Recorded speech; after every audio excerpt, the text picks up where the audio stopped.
Chemical kinetics में जो topic मैंने पढ़ाया था वो है order of reaction. Order of reaction पढ़ाते समय और उससे पहले जो टॉपिक था वो था rate law expression.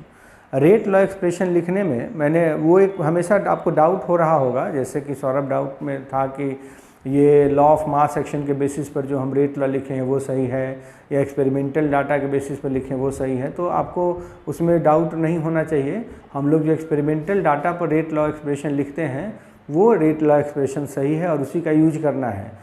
Law of mass action तो मैंने आपको ऐसे ही कंसेप्ट क्लियर करने के लिए समझा दिया था कि लॉ ऑफ मास एक्शन भी है जो मोटा तौर पे रिएक्शन के रेट पर कंसंट्रेशन का क्या असर होता है यह दिखाता है।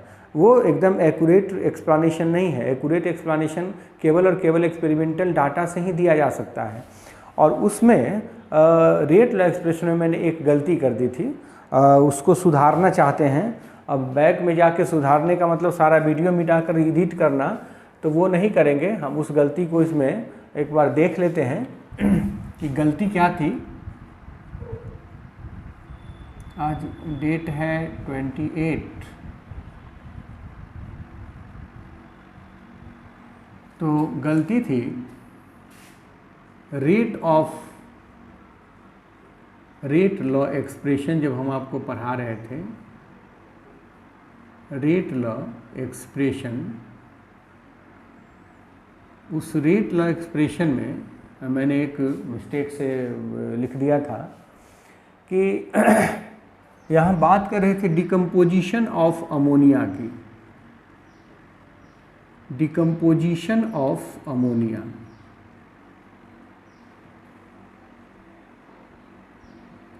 Ammonia at the surface of platinum, surface of platinum. हम ये रिएक्शन लिखना चाहते थे और गलती से हमने दूसरा रिएक्शन लिख दिया था, वो बाय मिस्टेक हुआ।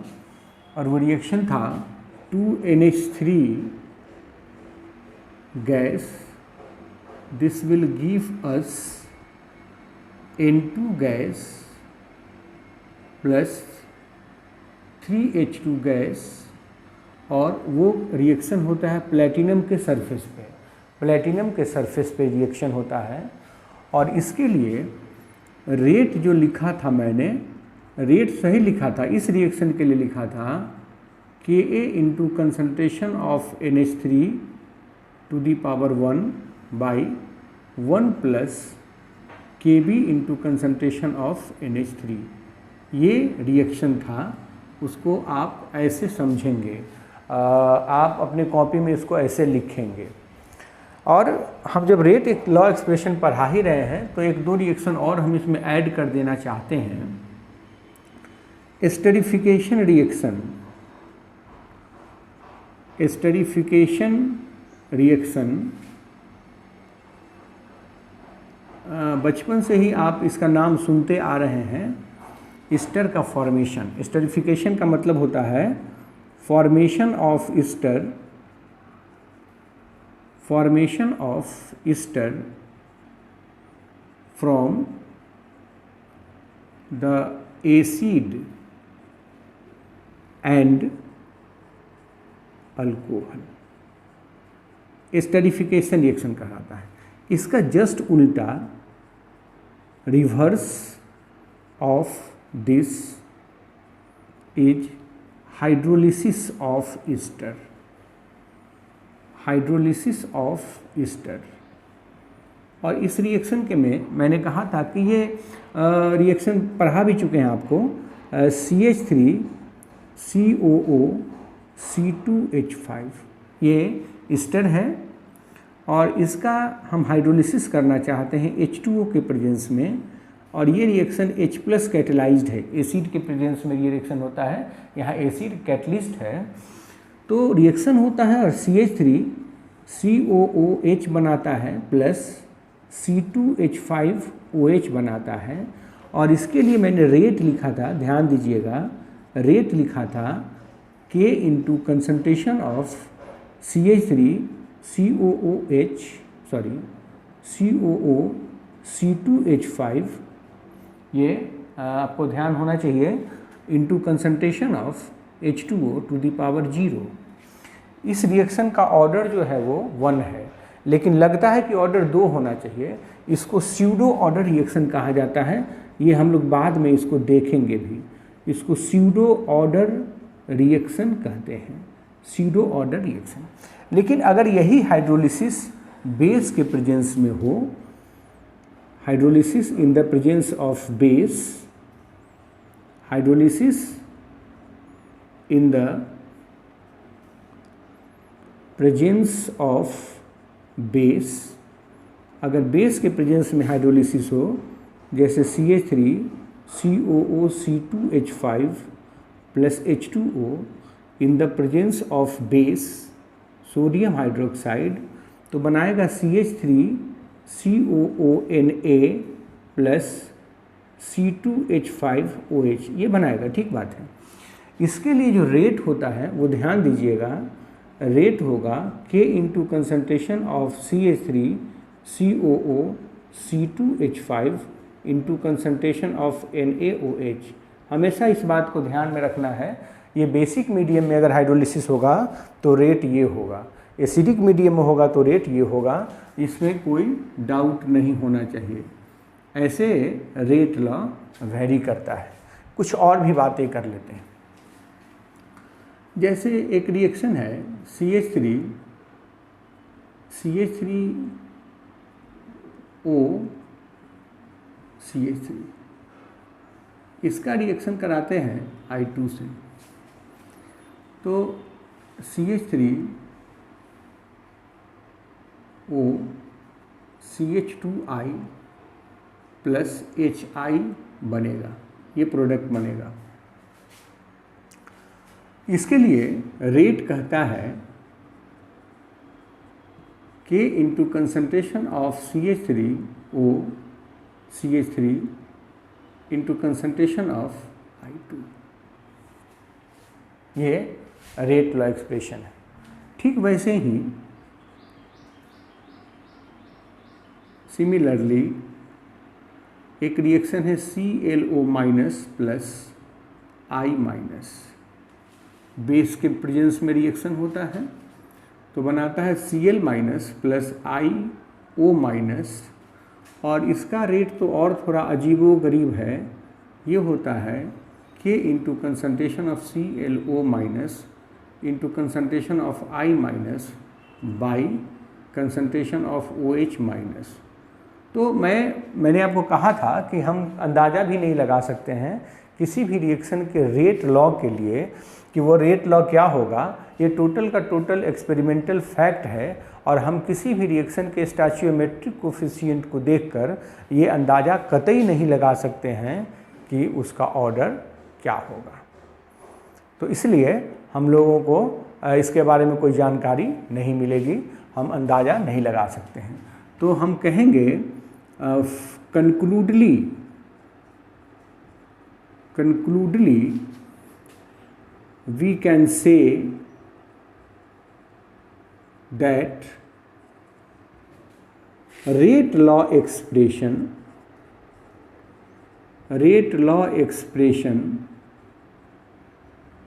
is totally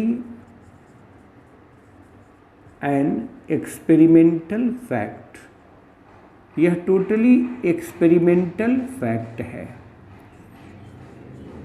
and one can not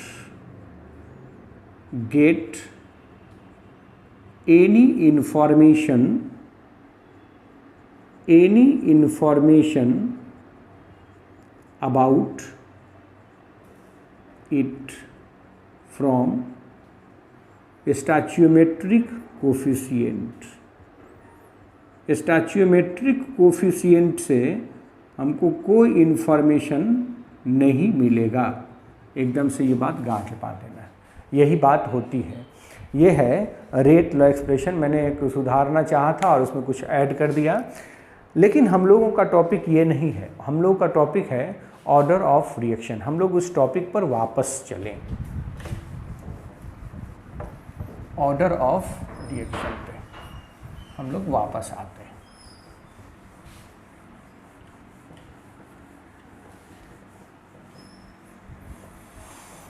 order of reaction के बारे में कहा है कि यह भी एक एक्सपेरिमेंटल फैक्ट है, और ऑर्डर ऑफ रिएक्शन जो है वो किसी भी रेट लॉ एक्सप्रेशन, जो कि एक एक्सपेरिमेंटल फैक्ट है, में रिएक्टेंट के कंसंट्रेशन के ऊपर जो एक्सपोनेंट है उन्हीं का सम होता है ये। तो हम लोग उसको कहते हैं ऑर्डर ऑफ रिएक्शन। हम लोगों का टॉपिक वही है, ऑर्डर ऑफ रिएक्शन। ऑर्डर के बारे में बहुत सारी बात कर चुके हैं, हम एक बार खाली डिफिनीशन इसका लिख देते हैं। It is actually the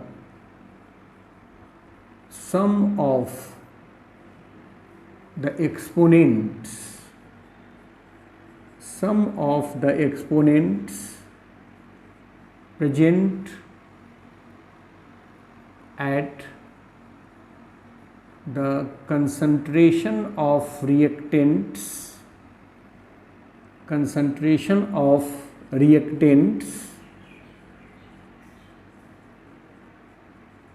in rate law expression। Rate law expression में रिएक्टेंट के कंसंट्रेशन के ऊपर जो एक्सपोनेंट होता है उन्हीं के सम को हम लोग क्या कहते हैं, ऑर्डर ऑफ रिएक्शन। जैसे for example H2 gas plus I2 gas, ये दोनों मिलके 2HI बनाते हैं गैस। तो इसके लिए मैंने कहा था कि एक्सपेरिमेंटल रेट लॉ एक्सप्रेशन है concentration of H2 into concentration of I2। तो कुछ नहीं लिखा है, इसका मतलब 1 लिखा है। तो इसका ओवरऑल ऑर्डर जो होगा, overall order of reaction, overall order of reaction, ये 1 + 1 2 हुआ। ये सेकेंड ऑर्डर रिएक्शन हुआ। इसके बारे में हम आपको समझा चुके हैं। तो हम जनरल एक्सप्रेशन भी लिख के दिखा चुके थे। जनरल फॉर्म अगर हम कहते हैं कि रेट जो है वो बराबर है K into concentration of R⁴n, तो हम कहेंगे it is nth order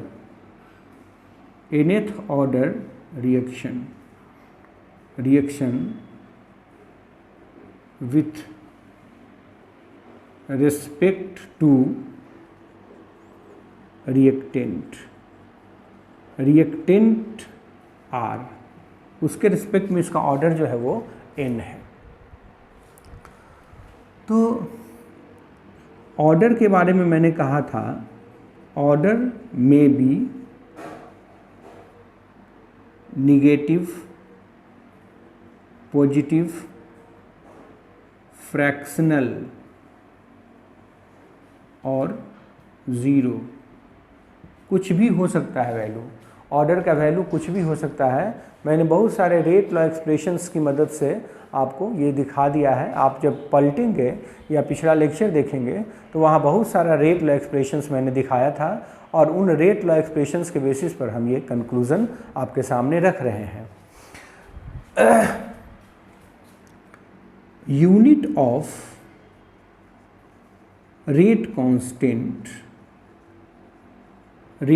constant for different order reaction, अलग अलग रिएक्शन के लिए जिसका ऑर्डर अलग अलग है, उनके लिए रेट कांस्टेंट का यूनिट हम कैसे लिखेंगे। तो एक general equation, a general rate law, देखो हम लोग लिखते हैं ना कि rate is equal to K into concentration of R to the power N, जिसमें एन क्या है, ऑर्डर है, where this N is order of reaction, order of reaction, यह एन जो है वो ऑर्डर ऑफ रिएक्शन है। तो अब हमको के का यूनिट डिसाइड करना है, तो के का यूनिट डिसाइड करने के लिए के निकाल लेते हैं। तो हम ये कह सकते हैं ना कि K is equal to rate by concentration of R to the power N, इसको इक्वेशन 2 कह दिया, यही तो कहेंगे। तो हम लोग जानते भी हैं रेट का यूनिट क्या होता है, मोल, लीटर इन्वर्स और सेकेंड इन्वर्स बाई, ये तो कंसंट्रेशन ही होगा, concentration to the power N, तो हो जाएगा मोल, आप ऐसा छोड़िए ना इसको, कंसंट्रेशन इसको हम ऐसा ही लिखते हैं, कंसंट्रेशन बाई टाइम, तो टाइम सेकेंड लिख देते हैं ऊपर, ठीक है। तो कंसंट्रेशन अगर ऊपर गया तो concentration to the power 1 minus N second inverse. तो अब अगर हम इसको लिखते हैं के का यूनिट, कंसंट्रेशन हो गया mole, litre inverse to the power 1 minus N second inverse, जहाँ एन ऑर्डर है, where n is order of reaction, ये ऑर्डर ऑफ रिएक्शन हुआ।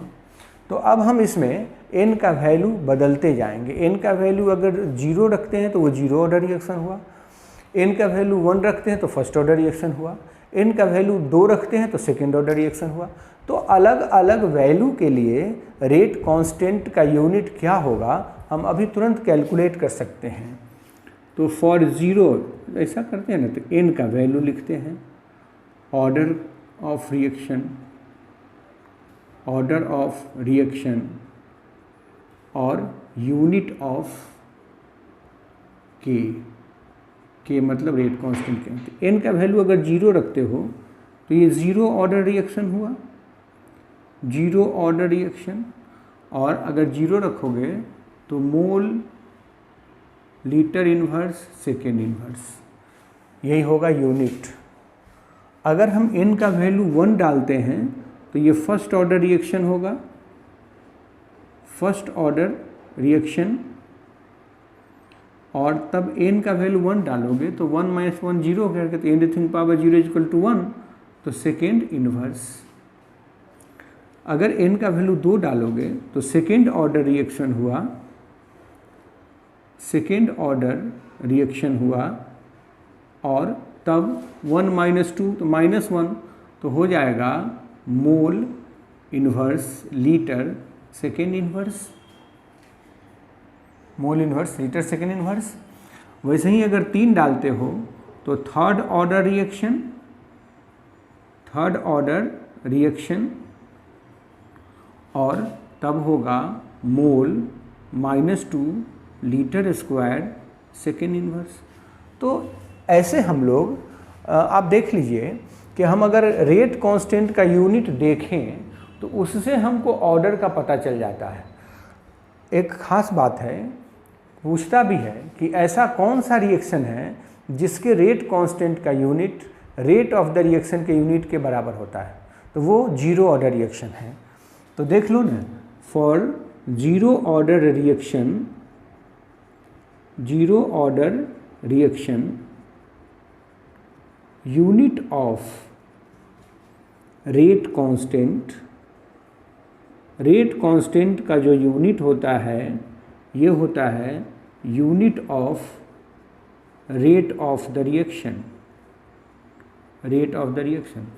तो ये सब कुछ खास बातें हैं जिसके बेसिस पर ये यूनिट के बेसिस पर हम ऑर्डर की जानकारी पता कर सकते हैं, प्राप्त कर सकते हैं। किसी भी रिएक्शन के ऑर्डर की जानकारी हमको हो सकती है इससे।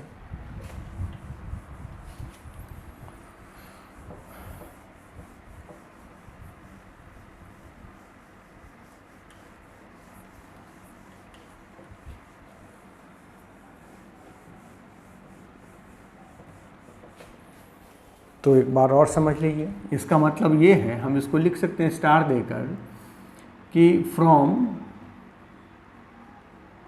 यूनिट ऑफ रेट कांस्टेंट के यूनिट से we can find out order of reaction. हम लोग एक ऑर्डर मालूम कर सकते हैं उस रिएक्शन का ऑर्डर क्या होगा। बड़ा आसान काम है, ऑर्डर निकालने का बहुत सारा मेथड है और उसके लिए अंदाज़ा लगाने का भी बहुत सारा प्रोसेस है, लेकिन उसमें से एक प्रोसेस हुआ कि हम रेट कांस्टेंट का यूनिट देखकर उस रिएक्शन का ऑर्डर बता सकते हैं, बड़ा आसानी से बता सकते हैं। तो ये एक कंसेप्ट हुआ, एक ट्रिक हुआ। हम लोग अभी इसको यहीं छोड़ते हैं, हम आपको कुछ और भी मेथड बताएंगे, ऑर्डर कैसे मालूम करेंगे, बताने की ज़रूरत भी नहीं पड़ेगी। आप खुद से इतने मैच्योर हो जाएंगे कि आप उसमें से रास्ता निकाल लेंगे। तो हम लोग अभी एक दूसरा टॉपिक पढ़ते हैं, इंटीग्रेटेड रेट लॉ। टॉपिक का नाम है इंटीग्रेटेड रेट लॉ। मैथमेटिक्स में आपने पढ़ा हुआ है, कैलकुलस में, डिफरेंशिएशन एंड इंटीग्रेशन। डिफरेंशिएशन का मतलब होता है कि एक बड़ा सा फंक्शन है हमारे पास, बहुत बड़ा फंक्शन है, हम उस फंक्शन को छोटे छोटे पार्ट्स में तोड़ देते हैं, that will be the differentiation. और इंटीग्रेशन का मतलब हुआ कि अगर हमारे पास कोई छोटा सा फंक्शन है, किसी फंक्शन का एक छोटा सा पार्ट है, तो हम उसको इंटीग्रेट करके पूरा का पूरा फंक्शन मालूम कर सकते हैं, तो ये कहला है इंटीग्रेशन। तो यहाँ इंटीग्रेटेड रेट लॉ हम लोग पढ़ने वाले हैं। तो ध्यान दीजिएगा, actually we use instantaneous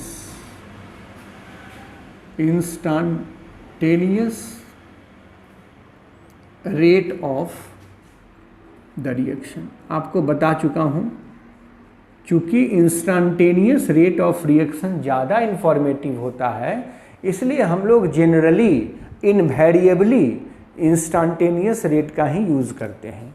suppose कीजिए हम एक रिएक्शन की बात करते हैं, जो कि बार बार उसकी बात करते आ रहे हैं, H2 gas plus I2 gas, ये दे रहा है 2HI गैस। तो मैंने इसके लिए रेट लिखा था K into concentration of H2 into concentration of I2। सब लोग को याद है? तो ये जो रेट है असल में है क्या, -d concentration of H2 by dt बराबर K into concentration of H2 into concentration of I2, यही ना लिखते हैं, जिसमें ये जो रेट है असल में इंस्टांटेनियस रेट है, इंस्टांटेनियस रेट ऑफ रिएक्शन। तो यह जो रेट है, ये किसी एक फ्रैक्शन, किसी खास पीरियड के लिए हमको रेट बता रहा है, मतलब किसी खास मोमेंट में रिएक्शन का रेट क्या था हमको ये बता रहा है। लेकिन अगर हमको ओवरऑल रेट पता करना हो तो निश्चित रूप से हमको इसको इंटीग्रेट करना होगा। और अगर हमको ये पता हो कि कहाँ से कहाँ तक रेट हमको मालूम करना है, C1 से C2 कंसंट्रेशन तक रेट मालूम करना है, तब हमको लिमिट अप्लाई कर देना पड़ेगा। C1 से C2 लिमिट लगा देंगे, आप तो जानते हैं लिमिट का यूज़ कर सकते हैं इंटीग्रेशन में, तो वहाँ से वहाँ तक रेट हमको पता चल जाएगा। तो हम यहाँ लिखना ये चाहते हैं, if we have to know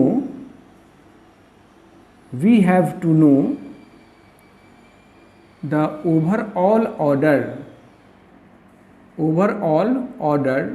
or order of reaction order of reaction during certain period, एक खास अंतराल में हम जानना चाहते हैं, then we should integrate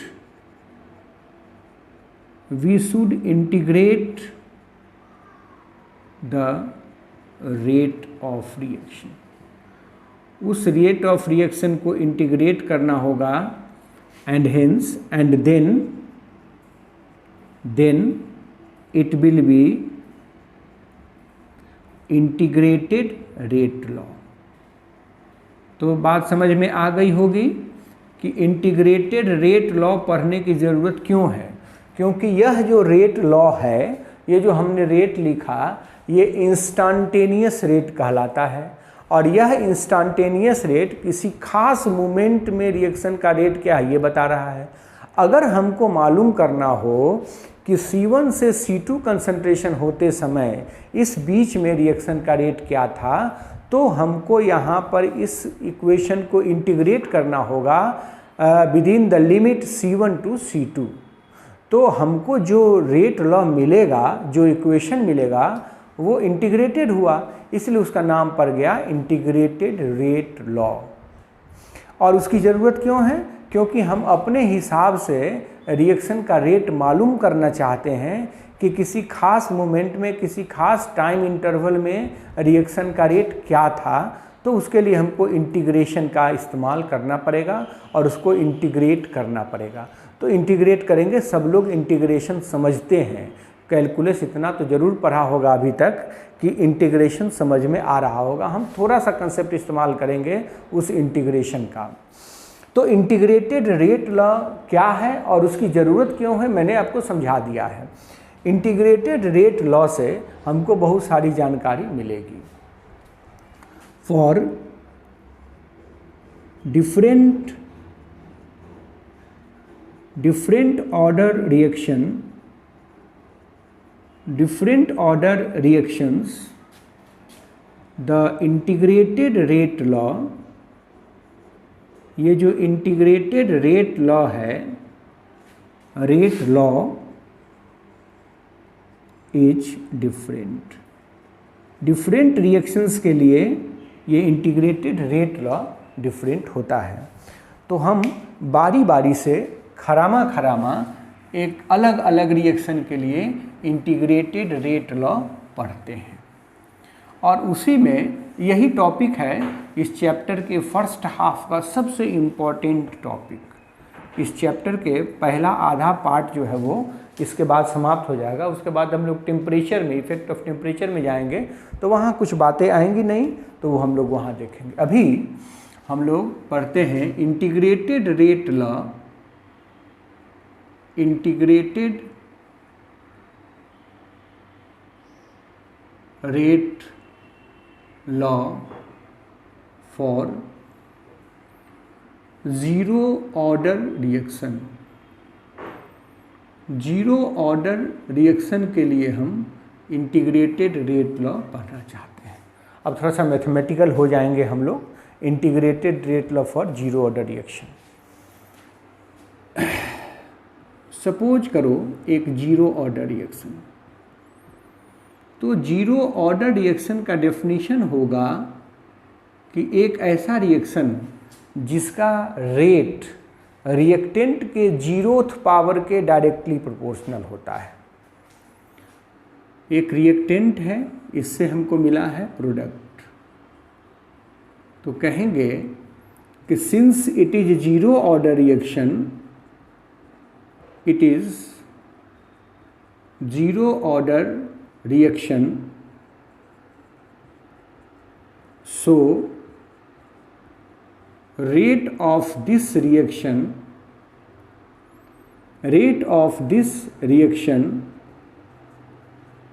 depends upon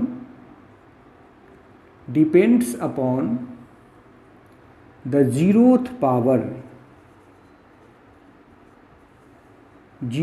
power of concentration of reactant.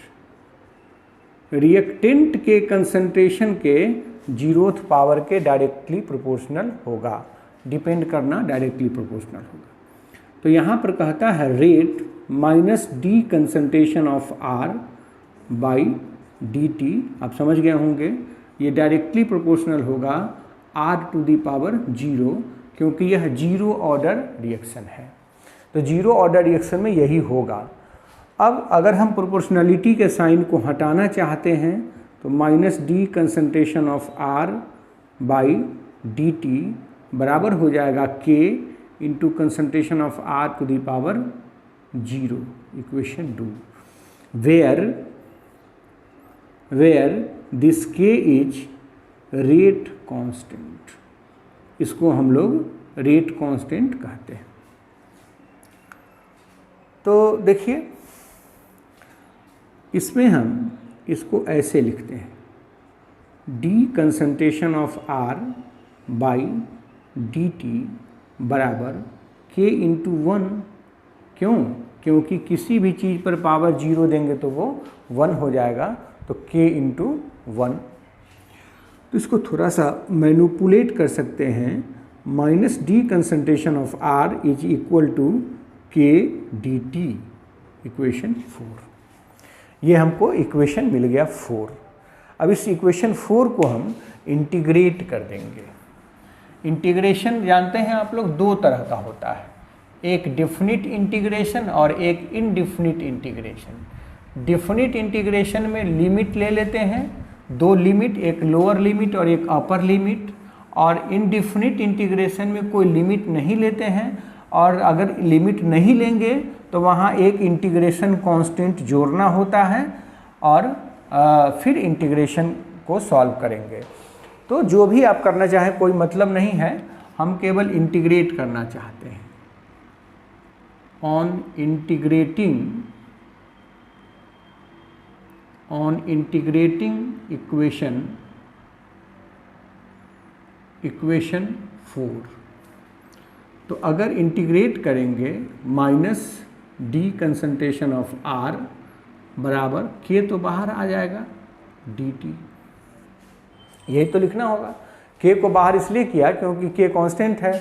फिर तो हम इसको सॉल्व अगर करते हैं तो आप जानते होंगे इंटीग्रेशन ऑफ डी एक्स बराबर एक्स, तो ये कंसंट्रेशन ऑफ आर माइनस बराबर के टी और प्लस थीटा। थीटा एक इंटीग्रेशन कांस्टेंट हुआ, क्योंकि यहाँ हम लिमिट नहीं लिए हैं इसलिए यह एक इंटीग्रेशन कांस्टेंट लिखना पड़ेगा। Where this theta is integration constant. अब इस इंटीग्रेशन कांस्टेंट का वैल्यू निकालने के लिए कहता है इनिशियली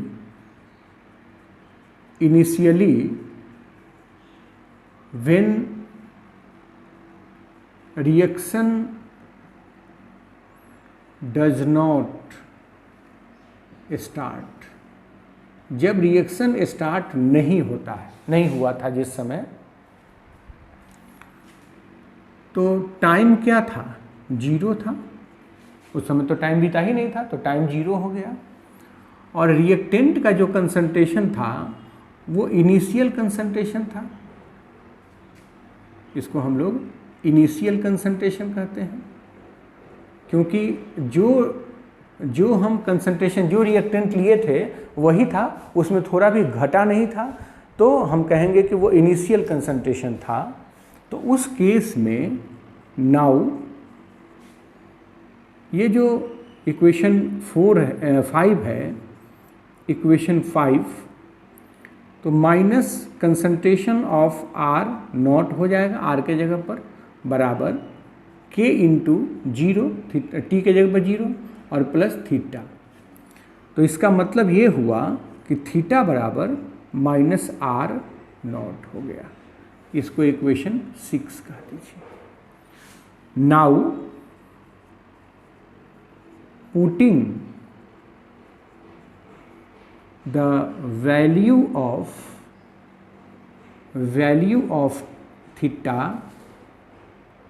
theta in इक्वेशन 5, देखो माइनस कंसंट्रेशन ऑफ आर तो हो गया बराबर के टी, और ये माइनस आर नॉट हो जाएगा। तो इसका मतलब हुआ कि के टी इधर ले आते हैं तो आर माइनस नहीं, के टी इधर ले आएंगे तो आर नॉट माइनस आर हो जाएगा। Therefore K is equal to R naught minus R by T. ये एक बड़ा ही इम्पॉर्टेंट इक्वेशन मिल गया हमको, और ये है रेट कांस्टेंट का एक्सप्रेशन। रेट कांस्टेंट का expression, rate constant for zero order reaction, zero order reaction. अब यहाँ देखिए, ये हमने रेट कांस्टेंट सक्सेसफुली निकाल लिया है। तो रेट कांस्टेंट के बाद हम इसको थोड़ा सा ग्राफिकल मेथड से आपको दिखाना चाहते हैं कि क्या ग्राफ मिलता है हमको।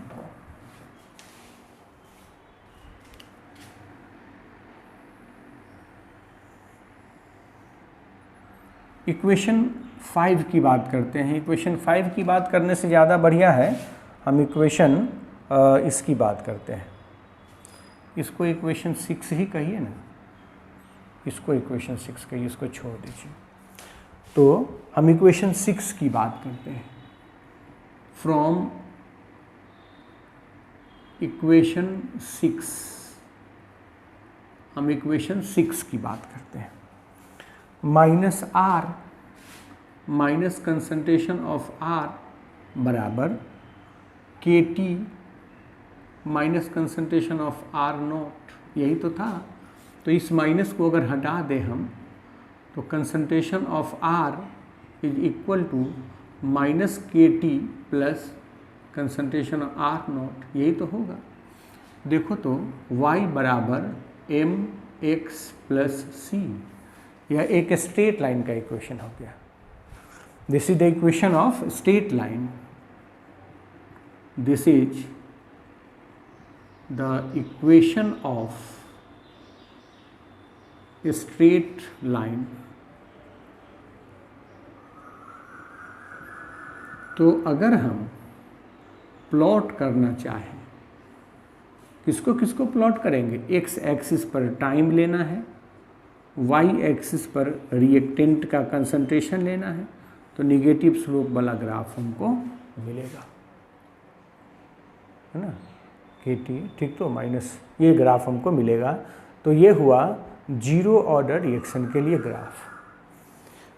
ठीक वैसे ही फॉर ज़ीरो ऑर्डर रिएक्शन, देखो अभी कहा ना कि रेट जो है वो कंसंट्रेशन से इंडिपेंडेंट होता है।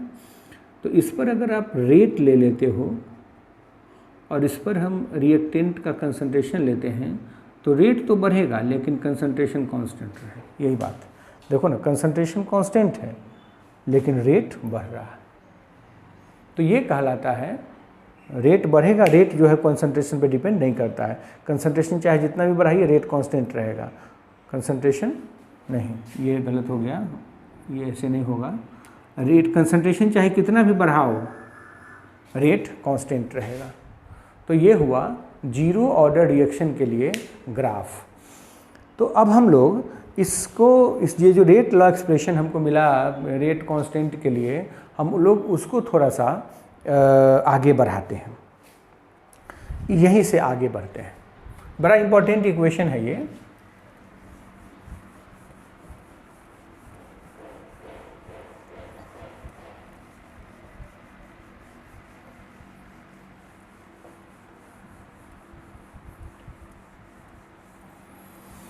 बस 2 मिनट का काम है।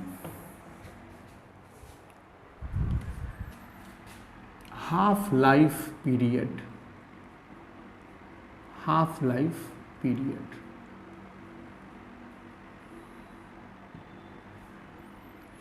The time after which concentration of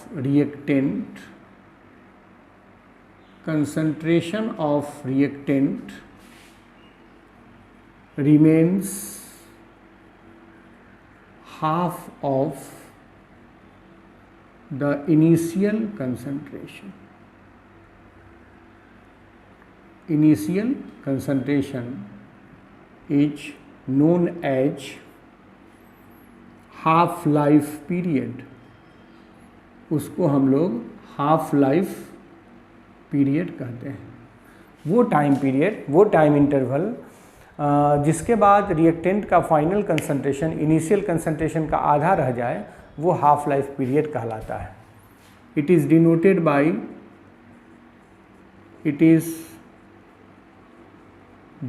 by T half, है ना। तो कहा जाता है eight T half final concentration जो होता है वो इनिशियल कंसंट्रेशन का आधा हो जाता है। यही बात फॉर ज़ीरो ऑर्डर रिएक्शन, हम लोग अभी अभी पढ़े हैं ज़ीरो ऑर्डर रिएक्शन के का वैल्यू निकाले हैं, concentration of R naught minus concentration of R by T, ये हम लोग निकाले हैं।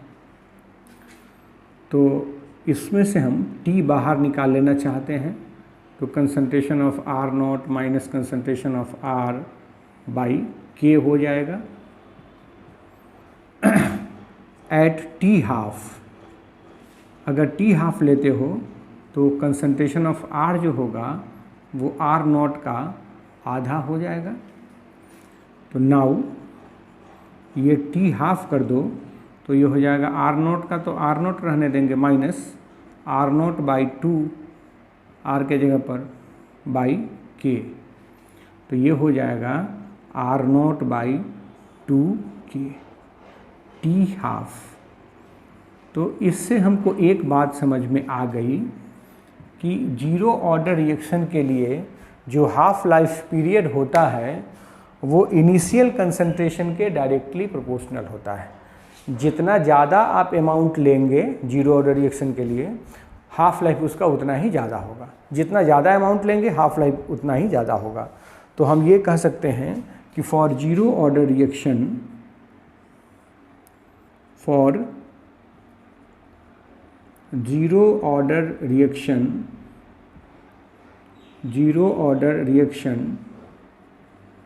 half life period is directly proportional to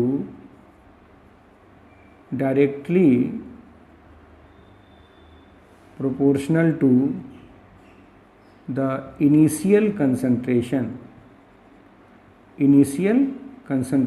of reactant। ये बात हमेशा ध्यान रखना है कि जीरो ऑर्डर रिएक्शन के लिए half life period initial concentration के डायरेक्टली प्रोपोर्शनल होता है। तो इतनी सारी बात आपके दिमाग में होनी चाहिए। और ऐसे ही ये जीरो ऑर्डर रिएक्शन कंडीशनल होता है, इसको हम लोग नेक्स्ट क्लास में बड़े डिटेल में आपको समझाएंगे कि कोई रिएक्शन जीरो ऑर्डर कब होता है, जीरो ऑर्डर का क्या मीनिंग हुआ। हमको तो लगता है कि जीरो ऑर्डर एक मीनिंगलेस बात है, कि जीरो ऑर्डर का यही मतलब हो ना कि रिएक्शन का रेट जो है वो रिएक्टेंट पे डिपेंड ही नहीं करता है, तो बिना रिएक्टेंट के रिएक्शन होगा कैसे, ये बात भी है। तो यहाँ पर कुछ कंडीशंस हैं, वो कल नेक्स्ट क्लास में जब हम लोग उसको डिस्कस करेंगे तो बड़ी क्लियर हो जाएगा। आज ही 10 मिनट वक्त होता तो हम लोग क्लियर इसको डिस्कस करके क्लियर कर लेते, लेकिन नेक्स्ट क्लास में इसको हम लोग क्लियर करेंगे। वैसे ही फर्स्ट ऑर्डर रिएक्शन आएगा, फर्स्ट ऑर्डर के बारे में डिटेल में पढ़ेंगे, और मेनली जो न्यूमेरिकल्स हैं वो फर्स्ट ऑर्डर रिएक्शन पे ही बेस्ड हैं, जो आपसे पूछे जाते हैं, जो आपके लिए इम्पोर्टेंट है।